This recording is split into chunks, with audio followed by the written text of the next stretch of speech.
গল্পটা বিশেষ করে ওই সব মানুষদেরকে শেয়ার করে দিবেন যারা বলে যে একটা মেয়েকে জোর করে বিয়ে দিছে। আমি সর্বদা একটা কথা বলি যে মেয়েদের ভালোবাসা অনেক ভয়ঙ্কর হয়। তারা যদি চায় যে আমি ওরে বিয়ে করব, দুনিয়ার বুকে এমন কোনো শক্তি নেই যে তাদেরকে আলাদা করতে পারবে। যে কোনো ভালোবাসার গল্পের মধ্যে যদি একজন মুনাফেক না হয় তাহলে বিশ্বাস করুন এটা সাকসেসফুল হয়। মিউচুয়ালি ব্রেকআপের মতো কোনো কিছু হয় না। যে কোনো সম্পর্ক আপনি যখন ভাঙবেন ওটা একজনকে আপনি 100% কষ্ট দিতেছেন, বুঝতেছেন? আর যদি কোনো মেয়ে চায় তো এটা 100% সাকসেসফুল হবেই। যেমন আজকের গল্পটা শোনার পর আপনারা বুঝতে পারবেন। ছেলেটার সাথে মেয়েটার পরিচয় ইমোর মধ্যে, যদিও প্রথমবার তাদের এমন কোনো কথাবার্তা হয় নাই, জাস্ট টুকটাক কথাবার্তা বলতো, কিন্তু মেয়েটা ছেলেটাকে দেখে প্রথমবার দেখাতেই তাকে অনেক বেশি ভালোবেসে ফেলে। এরপরে যায় মেয়েটা প্রত্যেকদিন মেসেজ করা, টেক্সট করা। ছেলেটা চাইলে মন চাইলে রিপ্লাই দিত, না চাইলে নাই, বিকজ ছেলেটা ভাবতো যে মানে কোথাকার কে চিনি না জানি না আসতেছে, এটা ছেলেটা তো মানে প্রায়োরিটি দিত না। কিন্তু মেয়েটা তাকে যদি ব্লক করা হইতো সে অন্য নাম্বার থেকে ছেলেটাকে SMS করা শুরু করতো। এমনভাবে ধীরে ধীরে কিছুদিন যাওয়ার পরে একটা সময় ছেলেটা দেখা গেছে সে কি করতো, মানে যখন বেকার বসে আছে বা খালি বসে আছে তখন মেয়েটাকে SMS করতো বা তখন টুকটাক কথাবার্তা বলতো। এর মধ্যে একটা কথা বলেনি, ছেলেটা কিন্তু এটা জানতো যে মেয়েটা ছিল একজন ইউরোপিয়ান পাসপোর্টধারী মেয়ে। তো অফকোর্স ছেলেটা ভাবতো যে কোথাকার কে, বিয়ে তো আমার সাথে জীবনে হবেই না, হয়তো টাইম পাস করবে, একটা সময় আমাকে ছেড়ে দিয়ে চলে যাবে, তার থেকে বরং এখানে স্টপ হয়ে যায়। কিন্তু তারপরে মেয়েটা যখন বারবার তাকে SMS করতো, বারবার তার সাথে কথা বলতে চাইতো, তো ছেলেটাও টুকটাক কথা বলতে বলতে একটা সময় মানে তারা দুজন রিলেশনশিপে যায়। এখন রিলেশনশিপে যদিও গেছে, ছেলেটা কিন্তু মন থেকে যায় না। ছেলেটা বলতেছে যে সেও বাস একলা বসে আছে, সিঙ্গেল আছে, কথা যতদিন চলে চলুক, এভাবেই চলতেছিল। দেন একটা সময় মেয়েটা বাংলাদেশ আসে, আসার পরে মেয়েটার সাথে ছেলেটা প্রথমবার দেখা করে 2021 সালে। তারা যেদিন দেখা করতে যায় ওই দিনের মুহূর্তটা অনেক সুন্দর ছিল, যেটার একজন সাক্ষী আমি নিজেও ছিলাম, সত্যি বলতেছি। তো ওই দিন যখন ফার্স্ট টাইম মেয়েটাকে ছেলেটা সামনাসামনি দেখছে, তার ভিতরে ভালোবাসাটা অপুরন্ত হয়ে আসছে, যেটা বলার মতো না। বুঝতে পারতেছেন আমি কোন টাইপের কথা বলতেছি? মানে ফার্স্ট টাইম যখন মেয়েটাকে দেখছে, সে দেখার পরে তার মায়া পড়ে গেছে এবং ওই দিন সে ডিসাইড করছে যে এই মেয়েটাকে সে মন থেকে ভালোবাসবে এবং তার জন্য যত কিছু করার দরকার সে করবে। এরপরে তারা যখন কথা বলতে বলতে একটা সময় জানতে পারলো যে মেয়েটা ছেলেটার একটা রিলেটিভের মধ্যেই ছেলেটারও আত্মীয় হয়। এটা ছেলেটা তখন জানছে, এর আগে জানতো না। এরপরে যাক দেখা সাক্ষাৎ করার পরে মেয়েটা মেয়েটার জায়গায়, ছেলেটা ছেলেটার জায়গায়। এখন মেয়েটার কথা হলো যে মেয়েটা বিয়ে করবে, ছেলেটার কথা হলো যে সে এখন বিয়ে করার পজিশনে নাই বা সে এখন বিয়ে সাথে করতে চাইতেছে না, বিকজ ক্যারিয়ারে সেটেল হবে একটা বিষয় আছে। আর মেয়েটা যেহেতু একজন ইউরোপিয়ান পাসপোর্টধারী মেয়ে, বুঝতে পারতেছেন তাকে বিয়ে করাটা এতটা ইজি হবে না। মেয়েটা চাইতেছে যে যেমন করে হোক যাই করে হোক সে ছেলেটাকে বিয়ে করবেই, কিন্তু ছেলেটা বিয়ে করতে রাজি না বা প্রস্তুত না। সে অনেকবার মেয়েটাকে বুঝেছে কিন্তু মেয়েটা কোনো মতে বুঝতে রাজি না। এরপরে তারা দ্বিতীয়বার যখন আবার দেখা করলো, মেয়েটা কি করছে, তার বাড়ি থেকে তার স্বর্ণ গয়না যা যা আছে সমস্ত সবকিছু একটা ব্যাগের মধ্যে নিয়ে চলে আসছে। আসার পরে ছেলেটাকে বলতেছে যে তুমি এই মুহূর্তে এখন যদি আমাকে বিয়ে না করো তাহলে আমি এখানে সিক্রেট ক্রিয়েট করবো। কিন্তু ছেলেটা তাকে বারবার বোঝানো পরও মেয়েটা কোনো মতে বুঝতে রাজি ছিল না। সে ব্যাগটাকে ঝাড়ি মেরে ফেলে ছেলেটাকে অনেক আজে বাজে কথা বলছে এবং তাকে বলতেছে যে যদি আমাকে বিয়ে করতে এখনই করতে হবে। তো ছেলেটা এর ভিতরে মেয়েটার যখন বয়স সম্বন্ধে দেখলো, দেখতেছে যে সে 18 বছর এখনো পূর্ণ হয় নাই, আরো কিছু দিন বাকি আছে, 18 বছর হতে আরো কয়েকটা মাস বাকি আছে। তো এটা দেখার পর বলতেছে যে যখন তোমার 18 বছর হবে তখন যে আমরা বিয়ে শাদী করে এটা বেটার হবে। যাক মেয়েটাকে বুঝাই শুনাই কথাবার্তা বলে তার স্বর্ণ গয়নাগুলো তার কাছে দিয়া মেয়েটাকে আবার ইউরোপে পাঠাই দিল, সে আবার চলে গেছে। এরপরে তাদের মধ্যে কথাবার্তা চলতেছিল, সবকিছু ঠিকঠাক চলতেছে, কিন্তু মেয়েটা কোনো মতে মানতে রাজি না। তার কথা হলো যে ছেলেটাকে সে হারাই ফেলবে, আর এই জন্য সে ছেলেটাকে প্রতিনিয়ত একটা প্রেশার দিত যে যাতে মানে তাকে বিয়ে করে। এর মধ্যে ছেলেটা কি করলো, মেয়েটাকে বলতেছে যে ঠিক আছে আমরা বিয়ে করবো, ফোনের মধ্যে আমরা বিয়ে করে নিই। এরপরে মেয়েটা ওইটাতে রাজি হয়ে গেলো। দেন তারা দুজন কথাবার্তার ভিতরে মানে সুন্দর মতো একটা মসজিদের ইমামকে দিয়ে ফোনের মধ্যে তারা বিয়ে সাথে করে নিল। যাক বিয়ে সাথে হওয়ার পরও তাদের রিলেশনশিপ চলতেছে কন্টিনিউ, হাজব্যান্ড ওয়াইফের মতো বলেন বা বয়ফ্রেন্ড গার্লফ্রেন্ডের মতো বলেন, তারা অনেক ভালোভাবে কন্টিনিউ চালা যাচ্ছিল। এখন তাদের চিন্তাধারা হলো যে তারা একাত্রিত কেন হবে, কারণ এই বিষয়টা যদি কোনো মতে মেয়ের পরিবার জানে, অফকোর্স বুঝতে পারতেছেন যে মেয়েটা একজন ইউরোপিয়ান পাসপোর্টধারী মেয়ে আর ওই ছেলেটা হলো একটা বাংলাদেশে থাকা ছেলে। তো ছেলেটা হাজার ভালো হলো, এখানে একটা কথা উঠবে যে ছেলেটা ইউরোপে যাওয়ার জন্য মেয়েটাকে ভালোবাসছে, এটা যাওয়ার জন্য। এটা আমাদের বাংলাদেশের মানুষদের মাইন্ডে সেট হয়ে গেছে যে আপনি যদি কোনো ইউরোপিয়ান মেয়ের সাথে বা ইউরোপিয়ান ছেলের সাথে কথা বলেন, এইটাই বলবে যে শুধু ইউরোপে যাওয়ার জন্যই আপনি এটা করতেছেন, এখানে আপনার ভালোবাসা বলতে কিছু নাই, ঠিক আছে? তো ছেলেটার বিষয় যে এমনটা হবে না, বিষয়টা এমনটা না। একটা সময় মেয়েটার পরিবারে বিষয়টা জেনে যায়, বিয়ে করছে এটা জানতো না। ওই মেয়েটা একটা ছেলের সাথে কথা বলে এটা জানতো। আসতেছে এবার ছেলেটার জন্য বিভিন্ন রকম আজে বাজে কথাবার্তা ছেলেটাকে বলতেছে, মেয়েটা থেকে ফোন নিয়ে নিছে, তাকে কোনো রকম আর ছেলেটার সাথে কন্ট্যাক্ট করতে দিতেছিল না। কিন্তু মেয়েটা তো ছিল মেয়েটা, সে তো ভালো মন থেকে বাসত ছেলেটাকে। তো সে কি করছে, মানে ফ্যামিলির থেকে লুকাই একটা ফোন নিছে, ওই ফোনটাকে নিয়ে একটা টাইম তারা ফিক্সড করছে। ওই টাইমের মধ্যে মেয়েটা কলেজে যাইতো এবং কলেজে যাওয়ার পরে ছেলেটার সাথে কথাবার্তা বলতো, মানে দেখা গেছে ছেলেটা নিজের থেকে চাইলেও কথা বলতে পারতো না, মেয়েটা নিজেই কল দিয়ে তার সাথে কথাবার্তা বলতো। আর এইভাবেই তাদের টাইম চলতেছিল। এখন তাদের মধ্যে একটা সুযোগ আসলো, আর এই সুযোগটা কি, মেয়েটার ভাইয়ের বিয়ে বাংলাদেশে। তো মেয়েটার ভাই বিয়ে করার জন্য বাংলাদেশে আসবে এবং মেয়েটা অফকোর্স ভাইয়ের বিয়েতে আসবে। আর তারা দুজন মিলে প্ল্যান এটা করছে যে যখন ভাইয়ের বিয়ের সাথে সবকিছু কমপ্লিট হয়ে যাবে তখন মেয়েটা ছেলেটার সাথে ভেগে যাবে, এটা তাদের প্ল্যান। এরপর আসুন, ভাইয়ের বিয়ে আসলো, মেয়েটাও বাংলাদেশে আসলো, মেয়েটার ভাইও আসলো। ভাইয়ের বিয়ে যেদিন হইতেছিল ওই দিন এই ছেলেটা কিন্তু ওই বিয়েতে অ্যাটেন্ড করছিল। মেয়েটা নিজে তাকে জোর জবরদস্তি এখানে নিয়ে গেছে এবং অ্যাটেন্ডও করছিল ভাইয়ের বিয়েতে। শহরকেন্দ্রিক বিয়ে হয়েছে, তো অফকোর্স গেস্ট কে কার কোনটা এত কিছু দেখার টাইমে ছেলেটা বিয়েতে অ্যাটেন্ড করছিল এবং মেয়েটার সাথে ওখানে ছবি টবি উঠাইছিল দুজন মিলে একসাথে, তারা দেখা সাক্ষাৎ করছিল।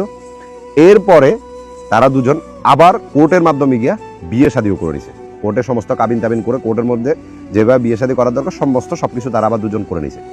এখন বিষয় হলো তারা দুজন একাত্রিত কেমন হবে। এটা অনেক টাফ একটা টাইম ছিল তাদের মধ্যে। দুজন মিলে ফিক্সড করছে একটা টাইম যে ওই দিন তারা এমন করে চলে যাবে এবং যাওয়ার পরে যেটা হবে সেটা পরে দেখা যাবে। তো ছেলেটা একটা জায়গা ঠিক করলো যে ওখানে গেলে যেভাবে হোক তাদেরকে মোটামুটি 1-1.5 মাস যদি তারা লুকে থাকতে পারে তাহলে ধীরে ধীরে সবকিছু ঠান্ডা হয়ে যাবে। যেমন কথা তেমনই কাজ করলো। মেয়েটা এবং ছেলেটা দুজন মিলে ভেগে গেছে। ভেগে যাওয়ার পরে বুঝতে পারতেছেন ছেলেটা যে জায়গাটা ঠিক করছে ওইখানে গিয়ে সে উঠছে। এরপরে মেয়েটার পরিবার যখন বিষয়টা জানতে পারলো, এমনভাবে এটা ব্লাস্ট হয়েছে যেটা বলার মতো না। মেয়ের পরিবারে যত আত্মীয় স্বজন আছে সবাইকে লাগাই দিছে এবং তারা জাস্ট আপনার 2 থেকে 3 ঘন্টার ভিতরে ছেলের বাড়িঘর সব খুঁজে বের করে ফেলছে। এরপরে ছেলের বাড়িঘরের মধ্যে পুলিশ নিয়ে আসছে, বিভিন্ন রকম মানি নেতা খাতা যা কিছু আছে সমস্ত সবকিছু এনে ছেলের ফ্যামিলিকে দেওয়া শুরু করছে। এর মধ্যে ছেলের বাবাকে ছেলে অন্য জায়গায় পাঠিয়ে দিয়েছে, ছেলের মাকে আর ছেলের বাবাকে। তো এটা বুঝতে পারতেছেন যে বিষয়টা কোন পর্যায়ে চলে গেছে। তারা মানে আইনগত ব্যবস্থা বলেন, নেতাগত ব্যবস্থা বলেন, সব কিছুকে নিয়ে জাস্ট 24 ঘন্টার ভিতরে ছেলেটাকে এবং মেয়েটাকে খুঁজে বের করে ফেলছে। 24 ঘন্টার ভিতরে, ঠিক আছে? বুঝতে পারতেছেন তারা ইউরোপে থাকে, টাকা পয়সা তাদের কাছে তো অভাব নাই। আর যারা ইউরোপে থাকে তাদের 5 আটার মতো লোকের অভাব নাই, বুঝতে পারতেছেন। তো তারা খুঁজে বের করে ফেলছে। এখন মেয়েটাকে ওইখান থেকে তারা নিয়ে গেছে এবং মেয়েটা এখানে একটা বুদ্ধিমানে কাজ করছে। সেটা হলো কি, বিকজ মেয়েটা ছেলেটাকে মন থেকে ভালোবাসতো, এটা সত্যি কথা। মানে এত ভালোবাসতো যেটা বলার বাইরে, বুঝতেছেন? তো মেয়েটা কি করলো, ছেলেটাকে বলতেছে যে তুমি, মানে ছেলেটাকে একটা পিছনের দরজা দিয়ে ঘর থেকে বের করে দিয়েছে, বলতেছে যে আমি যদি তাদের কাছে চলে যাই তাহলে বিষয়টা মোটামুটি ঠান্ডা হয়ে যাবে, আর তুমি চিন্তা করো না, আমি তোমার কাছে আসবো, এটা তোমার কথা দিলাম, তুমি চিন্তা করিও না। তো ছেলেটাকে বের করে দিল এবং মেয়েটা তার ফ্যামিলির কাছে আত্মসমর্পণ করে নিছে এবং মেয়েটা ফ্যামিলি মেয়েটাকে নিয়ে চলে আসছে আর ছেলেটাকে খুঁজে পায়নি। এখন বিষয় যেটা হলো, এই ক্ষেত্রে কি হতে পারে আপনাদের ধারণা? 24 ঘন্টার মধ্যে ধরা পড়ে গেছে, মেয়েটাকে নিয়ে গেছে। তো আপনার কি মনে হয় এটা সাকসেসফুল হবে? কিন্তু আমি তো বলছিলাম যে আপনাদের কাছে সাকসেসফুল স্টোরি শোনাবো। এখন বিষয় যেটা হলো, মেয়েটাকে তো মেয়েটার ফ্যামিলি নিয়ে গেছে, ছেলেটার নামে আমরা অনেক কিছু দিছে। তো ছেলেটা মোটামুটি একদিন পর্যন্ত ঘোরাফেরা করছে, কি করবে এটা শুধু চিন্তা করতেছিল সে।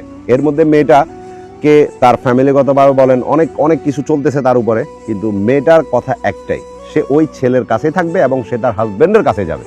মেয়েটার কথা একটাই। মেয়েটা ছেলে তার ছোট ভাইকে বলেন, মেয়েটা যতভাবে পারতেছে শুধু তাকে বলতেছে যে যাতে মেয়েটাকে নিয়ে আসো এখান থেকে। তো ছেলেটা এখন ওইখানে কিভাবে যাবে? তার নামে দেওয়া হয়েছে, তাকে বিভিন্ন জায়গায় হইতেছে। এখন ছেলেটা কি করবে সে বুঝতে পারতেছে না। সে তার মতো শুধু মাথার মধ্যে খেলতেছে যে কি করবে। এর মধ্যে তার ছোট ভাই বলেন বা তার আত্মীয় স্বজন বন্ধু বান্ধব যারা আছে তাদের থেকে একটু সাহস নিয়ে, তার একটা চাচাশো তার সাথে ছিল, সবাই মিলে একসাথে প্ল্যান করছে যে তারা সাংবাদিক নিয়ে সরাসরি মেয়ের এলাকাতে এবং মেয়ের বাড়িতে যাবে, ঠিক আছে? এটা প্ল্যান করছে। তো তার আগে কি করছে, সে যে মেয়েটার যে এলাকা ওই এলাকার চেয়ারম্যানের কাছে গেছে। প্রথমে থানাতে গেছে, পুলিশের কাছে। পুলিশ ছেলেটাকে দেখে বলতেছে যে তোরা তো আমরা খুঁজতেছি। এরপরে বললো যে সমস্যা না, আমি নিজে আপনাদের কাছে আসছি। এরপরে থানা পুলিশ নিল ছেলেটার সাথে এবং সরাসরি মেয়েটা যে এলাকার চেয়ারম্যান আছে চেয়ারম্যানের কাছে গেল।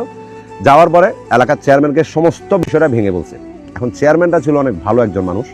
ওই চেয়ারম্যান মেয়েটার ফ্যামিলিকে ফোন করলো, মেয়েটার বাবাকে ফোন করে বললো যে আমার কাছে তো একটা ছেলে আসছে, এখন আপনার মেয়েকে আপনি এখানে নিয়ে আসেন, আর যদি আপনি এখানে মেয়েকে নিয়ে না আসেন তাহলে আমি মানে আপনাদের বাড়িতে চলে আসবো। এটা চেয়ারম্যানে বলছে।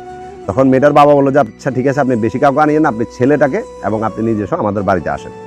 তো চেয়ারম্যান এবং চেয়ারম্যানের সাথে মানে ছেলেটা আর সাংবাদিক দুজন মিলে মেয়েটার বাড়িতে গেল। তো যাওয়ার পরে ওইখানে অফকোর্স ছেলেটাকে তো মারার জন্য সবাই একদম সবকিছু নিয়ে প্রস্তুত হয়েছে। তো ছেলেটা ওইখানে গেছে। চেয়ারম্যান বললো যে ছেলেটার গায়ে কেউ একটা ফুলের টোকা দিবে না, কারণ ওরা আমি আমার দায়িত্বে নিয়ে আসছি। তো সবার সামনে একটা বৈঠক হলো। বৈঠকের মধ্যে মেয়েটাকে চেয়ারম্যান এমন জিজ্ঞেস করতেছে যে তুমি এখন কি চাও, তুমি যেটা চাও সেটাই হবে, তোমার একটা সিদ্ধান্ত, তোমার মা বাবাকে তোমার থেকে দূর করবে, আর না হলে তোমার হাজবেন্ডকে তোমার থেকে দূর করবে। এই টাইমে তোমার সিদ্ধান্তটা তোমার কি? তখন মেয়েটা সবার সামনে বললো যে সে তার হাজবেন্ডকে চায়। তো চেয়ারম্যান আবার তাকে জিজ্ঞেস করলো যে তুমি আরো চিন্তা করে বলো, কারণ মা বাবা হারায় ফেলবা নিজের হাজবেন্ডের জন্য। তো তখন মেয়েটা বললো যে আমার হাজবেন্ডই আমার দরকার। এরপরে মানে ওইখানে আর কেউ কিছু বলতে পারে নাই। চেয়ারম্যান সাথে ছিল, আইনের লোক ছিল। ছেলেটার হাত ধরে মেয়েটা যখন লাকেজ নিয়ে আসতেছিল, ছেলেটা বললো যে তুমি লাকেজ নিয়ে আসার দরকার নেই, এক কাপড়ে আসো, তোমাকে আমি এক কাপড়ে নিয়ে যাব। এরপরে এক কাপড়ে মেয়েটাকে নিয়ে ছেলেটা তার বাড়িতে আসলো। এরপরে ধুমধাম করে মেয়েটাকে ওখানে উঠানো হলো। এখন বিষয় যেটা হলো,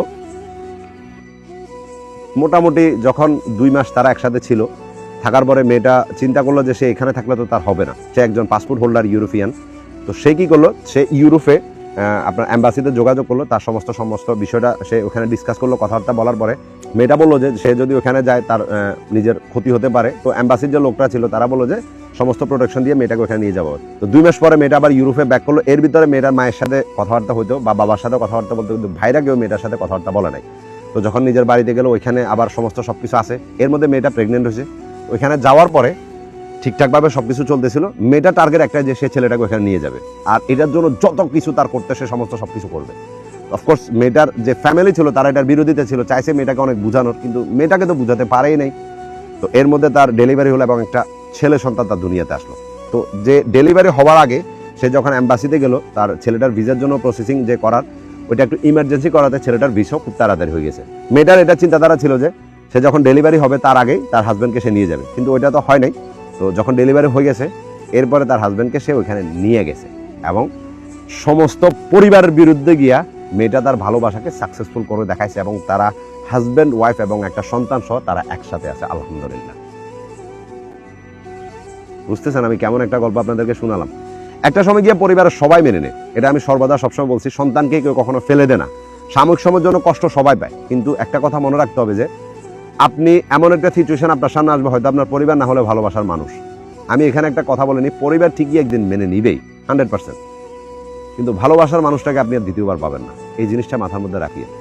তো ভালো থাকবেন। গল্পটা কেমন লাগছে অবশ্যই কমেন্টে বলে যাবেন এবং বেশি বেশি করে এটা শেয়ার করে দিবেন।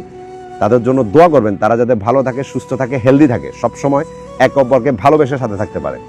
আর এখানে আমি একটা ক্রেডিট মেয়েটাকে দিব। মেয়েটার ভালোবাসাটা সত্যি অনেক দৃঢ় ছিল এবং অনেক ভয়ঙ্কর ছিল, যার কারণে তারা সাকসেসফুল হতে পারছে।